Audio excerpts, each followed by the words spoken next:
What's up, everybody? Welcome back to another entertainment video. Thanks for coming through. Hit the like button, hit the comment button, leave a comment, hit subscribe. Let me know what you think of the video, guys. For those of you that are new, thanks for coming through. For those of you guys that have been here, thanks for stopping by. Continue showing that love, y'all. Share the videos. Let's help build up this channel right here, y'all. Entertainment 773. And you already know we got to talk some Chicago Bulls basketball. Bulls played yesterday. Today is Thursday the 21st. So Bulls played yesterday, Wednesday. They lost to Milwaukee 122-106. Zach Lavine stayed hot from three, making 4 of his 7 3-point attempts.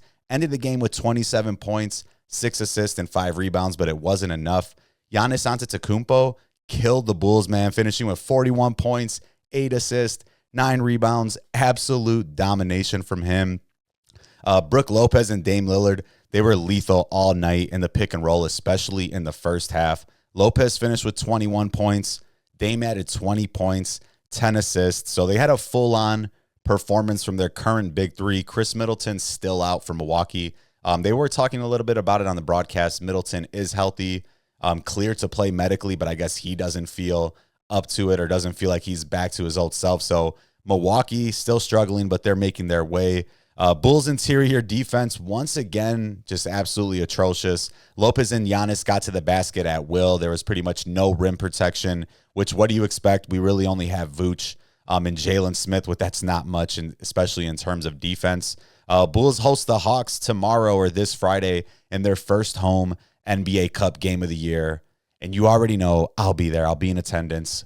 Me and my wife got a couple tickets to go check out the Bulls and Hawks tomorrow at the United Center. So definitely keep your eyes open for my IG. Keep your eyes open on TikTok, Snapchat, wherever you're listening. Going to have some videos, going to drop some content for tomorrow's NBA Cup game. I'm excited to see the United Center with that all-new red court. But Milwaukee, man, first half, I was watching the game yesterday. Finally yesterday, the game was on ESPN. It was a lot easier to watch for those that are in Chicago. Those of you that are in Chicago.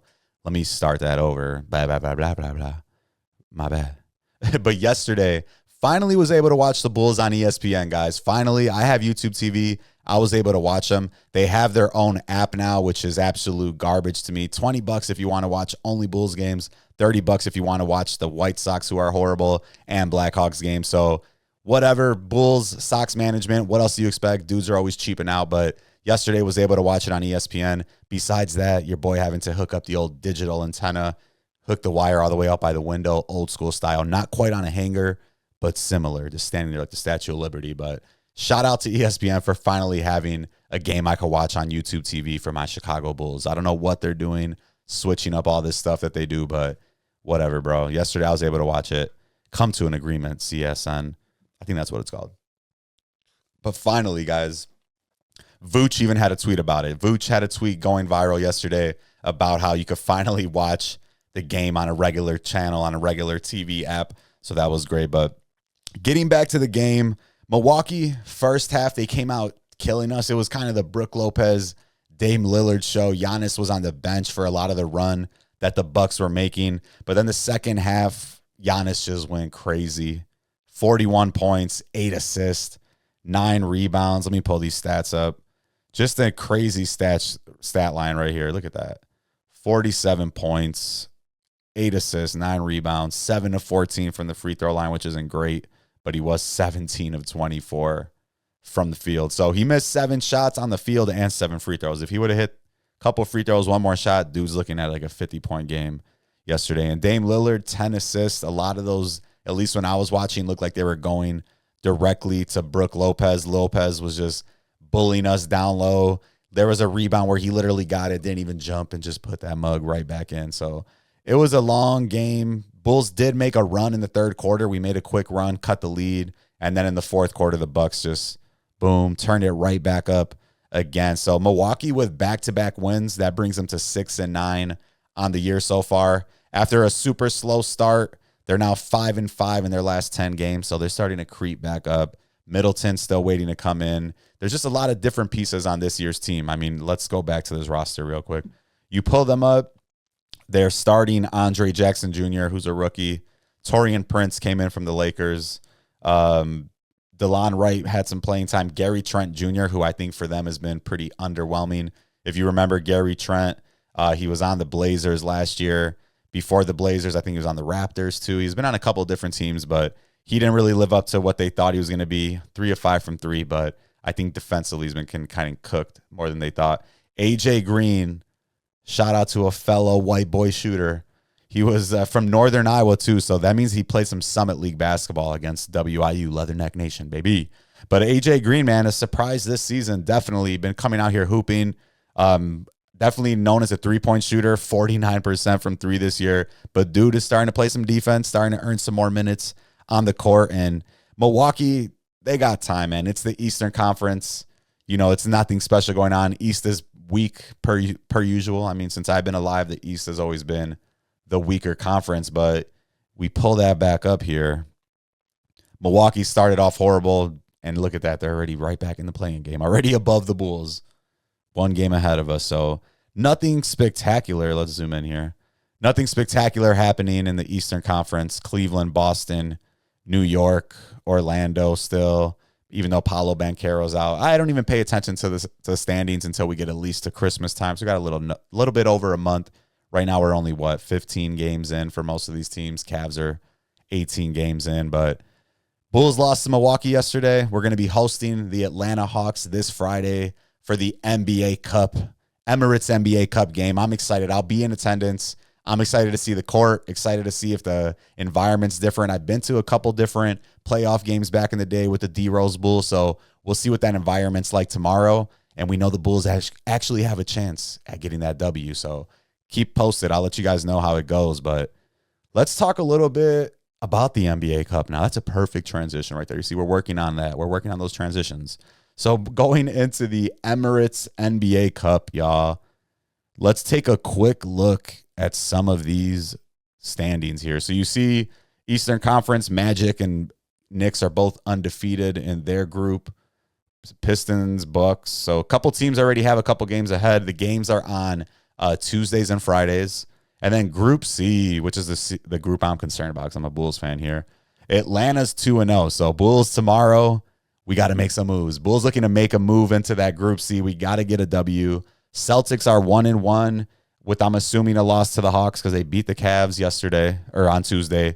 So big game, man. And that's another great transition right into that big game on Tuesday, man. NBA Cup game. But the Celtics ended the Cleveland Cavaliers' undefeated season.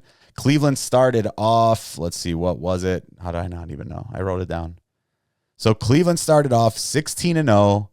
Cavs, Celtics came in, upset, I guess, technically, but Celtics ended oh my God. This is a house. What is going on here, guys? That's what happens when you don't have any water. Let's get some water before we get into the tags. Celtics end it all. Celtics, no. Celtics end the Cleveland Cavaliers' undefeated season. Cleveland started off 16-0. Boston came in. Darius Garland struggled against the league's best defensive backcourt. Drew Holiday, Derek White, Donovan Mitchell, absolutely cooking, unstoppable, but just wasn't enough in the Cleveland comeback, at least the comeback that they tried. Jason Tatum went off, man. 33 points, 12 rebounds, 7 assists, making 6 of his 10 three-point shot attempts. And, you know, the Cavs have been on a nice run, 16-0 to start the season, but Boston once again proving why they're the team to beat in the East and probably still the team to beat in the NBA. So Boston ends the Cleveland Cavaliers' best start in franchise history, undefeated start. Boston, you know, they came in with a chip on their shoulder, NBA Cup, wanting to prove they're still the best. People talking about Cleveland like, yo, come on, we're the champs, y'all. But shout out to Boston. Hot start again for them this year. They're 12-3, 7-1 away. So I think that's something that plays into that championship mentality. When they're on the road, people probably booing them. People all come out to see the Celtics lose, and they've only lost 1 game on the road. They had 2 games they lost at home. And if you remember last season, they didn't play as well at home either. So it's kind of that story of the Celtics where most good teams, you know, it takes them a little something to get up, to want to play up to that level. And it was one of those games, y'all. So they're playing again in December. Definitely keep your eyes open for that game because Cleveland wants exactly what Boston has, and that is the title of the Eastern Conference and damn near an NBA championship. So it's going to be very interesting to see what shapes out in the East. It's a different Eastern Conference this year, even though it's weak, but Cleveland up there, Boston there, New York Knicks, different whole roster. Mikal Bridges brought in, Karl Anthony Towns brought in. They're still waiting for Mitchell Robinson to get healthy. Orlando Magic waiting for Paolo Banchero to get healthy. Miami Heat, always a team right in there. They're kind of like the Bulls, except for they actually make the finals in this century. But they're always just like relevant, doing enough to make either the play-in game or the playoffs. Detroit Pistons, who the Bulls beat earlier this week, actually ahead of us now. And then Atlanta, who are playing on Friday, right ahead of us. So Eastern, or the Leastern Conference, as we like to call it, super low at the bottom, but that top is pretty stacked up. Cleveland, Boston, New York, 3 teams you got to look out for. But the Leastern Conference has struck again, y'all. 2024, things ain't changing. The East has been weak for 25 years now, at least almost damn near since Michael Jordan left. And it was weak back then too, let's be honest with you guys. But Celtics and Cavaliers undefeated season, man. It was a good game. I didn't get to catch all of it. I was actually hooping too, but came back home, watched the highlights, saw what I could of the game, and it was another one to be reckoned for. And let's take a look here, man. Just look at J-Tay. Crazy stat line, 33 points, 12 rebounds, 7 assists, 11 of 22 from the field, 6 of 10 from 3. Celtics win 12-3, bro. He's making that statement. He didn't play in the Olympics. He remembered that, and he's come out in what looks like his MVP season, what should be his MVP season, and it's right there for the taking, y'all. Nobody else is really coming out gunning for it, and it looks like this could be Jason Tatum's year. So let me know, what do you guys think? Is Jason Tatum the 2024-2025 NBA MVP? It's a little crazy to think, but hey, he's balling out. I can't complain. And you see all this stuff. This one's right here what gets me, y'all. When everyone's talking about the Cavs win streak, but you're just a chill guy who knows you're the defending champs. Epic meme right now. This is the meme running the world. And I can't deny it with a little Celtics sweater on. That's funny as hell. This is a good ass meme right there. I like me a good meme. And everyone's talking about the Cavs win streak, but you're just a chill guy who knows you're the defending champs. Not even a Boston fan, but you got to give it to a championship team. Championship meme. What else we got here? Look at that. This going crazy. What bookmarks we got? I bookmarked it. Had to watch it later. What is you mean? And then getting into the last thing I'm going to talk about today, man. One of the most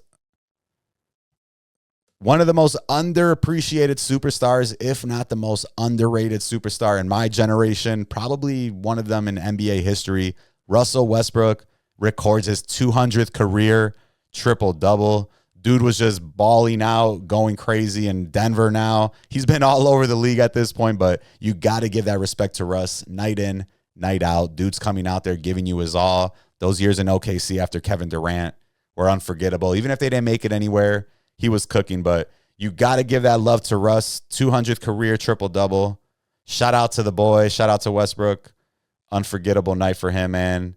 And let's say, oh, what happened? Where'd they go?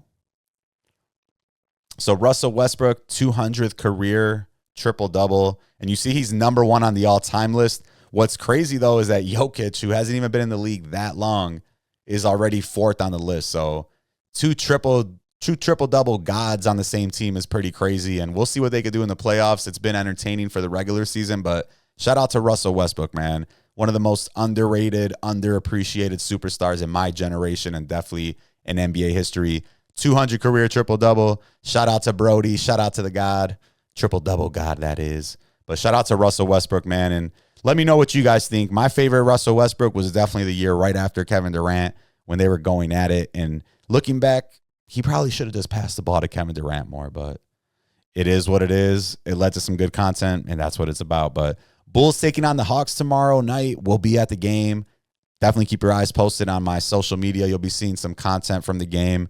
And shout out to the Celtics, knocked off the undefeated Cavs. And shout out to Russell Westbrook, 200 career triple-double, man. Number 1 all-time in the NBA. Jokic right behind him at 4 on his team. So a lot of entertaining stuff. I'm going to go catch some Thursday Night Football. Stay breezy, never easy. Deuces.